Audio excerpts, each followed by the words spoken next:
Hello guys, मैं लगातार Bihar matric board गणित परीक्षा 2026 की तैयारी के तहत वो बता रहा हूं जो अन्य जगह हमारे सिस्टम से उपलब्ध नहीं है, न आपके लिए। जो भी लोग हैं धोखा देने के लिए हैं। मैं लगातार आपको 2011 से 2025 तक का पूछा हुआ ऑब्जेक्टिव सवाल मैंने बताया। सब्जेक्टिव सवाल 2 नंबर मैं फिलहाल बता रहा हूं, जिसके तहत आज डे 31वीं मेरा बीज गणित से यानी अलजेब्रा से कुछ आपके लिए है। क्या है? द्विघात समीकरण संबंधी प्रमुख अस्मरणीय। अब आपका यूट्यूब हो, फेसबुक हो, दुनिया हो,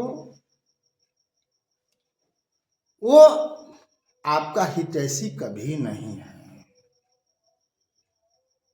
मानना न मानना आपका काम है।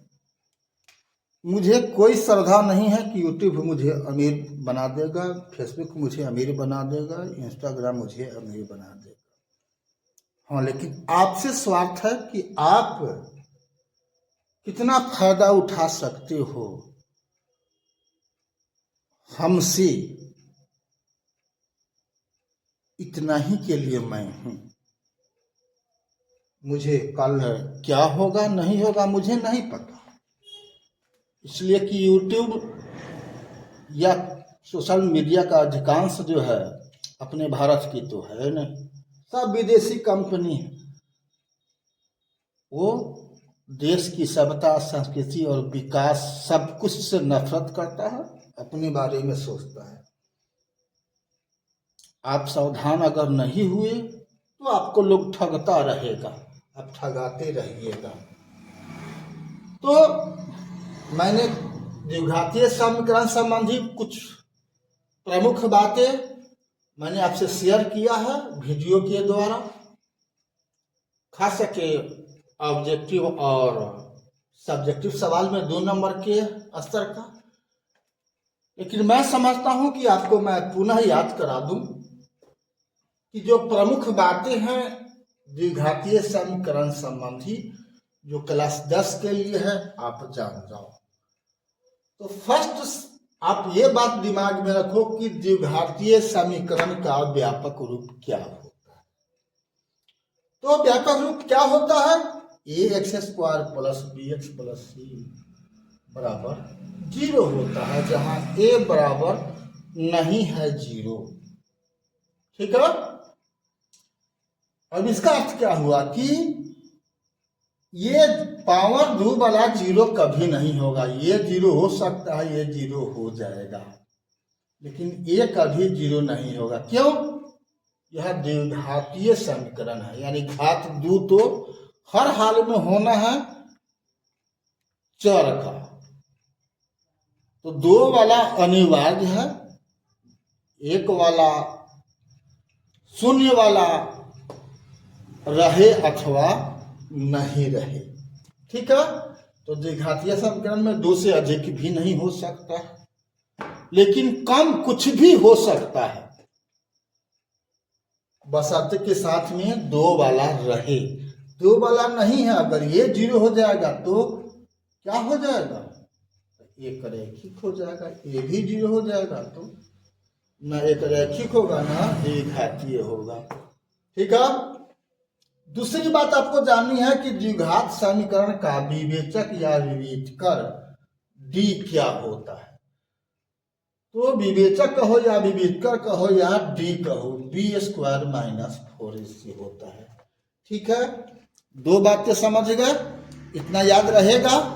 तो तीसरी बात भी आप यहीं पर जान लो, कोई भी समीकरण हो, अगर द्विघातीय समीकरण में होता है, हो सकता है, तो इस रूप में आपको ले आना है। ठीक है। अगर इस रूप में नहीं है तो इस रूप में ले आना पड़ेगा। ठीक है। उसके बाद की बात मैं बता रहा हूं। क्या? तो तीसरी बात आपको जाननी है कि द्विघातीय समीकरण ax² + bx + c = 0 के मूलों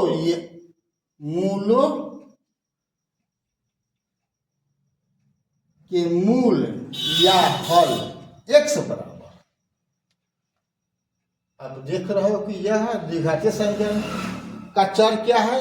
x है, इसका पावर यहाँ पर 2 है, यहाँ पर 1 है, यहाँ पर 0 है चर का। तो उसका मूल या हल या x का मान क्या होगा? -b ±√√b² - 4ac/2a।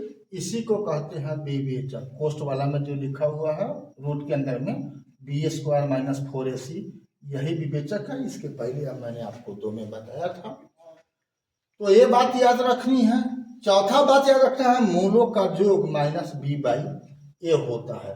अगर इस टाइप का हो तो b/a, ये b/a, यानी x² का गुणांक नहीं बल्कि x का गुणांक।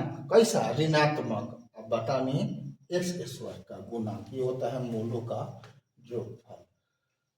पांचवा बात आपको जाननी है, मूलों का गुणनफल कितना होता है? -c/a, यानी अचर पद बटा में x² का गुणांक, वो भी ऋणात्मक में। ठीक है। अगला बात जानना, आपको क्या जानना है? छठी बात आपको जाननी है, अल्फा और बीटा मूल वाले द्विघातीय समीकरण चर x के रूप में क्या होता है? तो क्या होता है?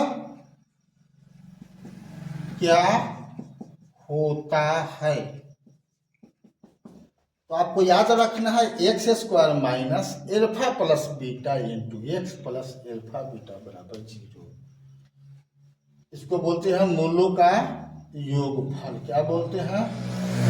मूलों का योगफल। इसको बोलते हैं मूलों का गुणनफल भी बोलते हैं।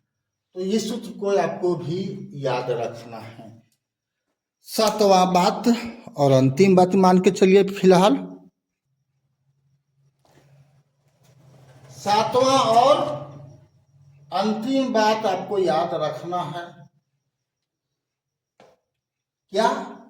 द्विघातीय समीकरण ax² + bx + c = 0 की मूलों की प्रकृति। मूलों की प्रकृति आपको डायरेक्ट सवाल पूछता है कि भाई मूलों की प्रकृति बताएं अमुक समीकरण का। तो प्रकृति बताने के लिए आपको क्या बात याद रखना है? ये 4 बातें, ये 4 और अंतिम बातें हैं जितनी मैं बता गया। 6 सवाल, 6 बात बता दिया। ये 7वां का में 4 पॉइंट है। क्या? तो मूलों की प्रकृति वास्तविक और समान होता है। कब? जब d = b² - 4ac = 0।